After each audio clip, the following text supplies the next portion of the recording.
ब्रज में एक ब्राह्मण रहते थे जो बड़े धर्मात्मा और दयालु थे। वे हमेशा दूसरों की भलाई के लिए कार्य करते थे, लेकिन एक बार भूल से उनसे कोई पाप हो गया था। जब उनकी मृत्यु हुई तो पूरा ब्रजमंडल उनके लिए शोक में डूब गया। लोग मानते थे कि उनके इतने अच्छे कर्मों के कारण वे स्वर्ग जाएंगे। तब यमराज के दूत उन्हें लेने आए। यमराज ने कहा कि वे ब्राह्मण को नरक के पास से होते हुए ले आएं, क्योंकि ब्राह्मण ने एक छोटा सा पाप किया था और उसे इसका दंड मिलना था। जब यमदूत ब्राह्मण को नरक के पास लेकर पहुंचे तो वहां नरक में पड़े प्राणियों की चीख पुकार और दुख की आवाजें सुनकर ब्राह्मण का दिल घबराने लगा। वे जल्दी जल्दी वहां से जाने लगे, लेकिन इसी समय नरक में पड़े जीवों ने उनसे प्रार्थना की।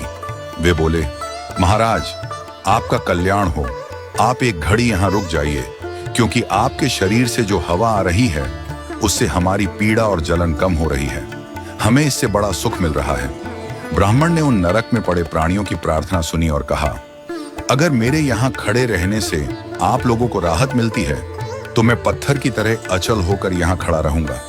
मुझे स्वर्ग जाने की कोई इच्छा नहीं है। यमदूतों ने ब्राह्मण से कहा, आप धर्मात्मा हैं, आपके लिए स्वर्ग में उत्तम स्थान निर्धारित किया गया है। यह पापियों का स्थान है, यहाँ आपको नहीं रुकना चाहिए। लेकिन ब्राह्मण ने कहा, मुझे स्वर्ग नहीं चाहिए। यदि अकेले मेरे कष्ट उठाने से इन जीवों को सुख मिलता है तो मैं नरक की पीड़ा झेलने को तैयार हूं। प्राणियों की रक्षा करने और उन्हें सुख देने में जो आनंद है वह स्वर्ग में भी नहीं मिल सकता। इसी समय धर्मराज और इंद्रदेव वहां पहुंचे।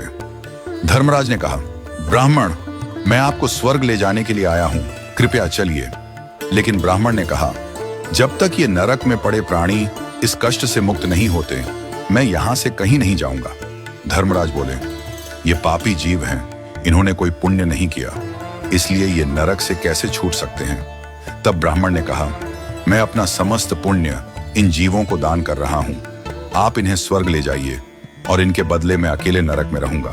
ब्राह्मण की बात सुनकर इंद्रदेव ने कहा, ब्राह्मण, आपने अपना पुण्य इन जीवों को दान कर दिया है। अब ये सभी नरक से मुक्त हो चुके हैं और आपके साथ स्वर्ग में जा रहे हैं। ब्राह्मण ने कहा, मैंने तो अपना समस्त पुण्य दान कर दिया, अब मुझे स्वर्ग में क्यों ले जा रहे हैं। इंद्रदेव हंसते हुए बोले, दान करने से पुण्य घटता नहीं बल्कि बढ़ता है। आपने जितना पुण्य दान किया वह उससे भी बड़ा पुण्य बन गया। अब आप हमारे साथ स्वर्ग चलें। ब्राह्मण ने स्वीकार किया और उनके साथ स्वर्ग चले गए। वहां पहुंचकर इंद्रदेव ने कहा, ब्राह्मण, आप जिन प्राणियों पर दया करके उनके लिए स्वर्ग का मार्ग प्रशस्त कर चुके हैं वे अब अनंत काल तक स्वर्ग का सुख भोगने वाले हैं। आपके इस कार्य से स्वर्ग के देवता भी प्रभावित हुए हैं। इस कहानी से यह शिक्षा मिलती है कि दया और परोपकार सबसे बड़ा धर्म है। जब किसी व्यक्ति के दिल में दूसरों के लिए प्रेम और सहानुभूति होती है तो उसका पुण्य बढ़ता ही जाता है।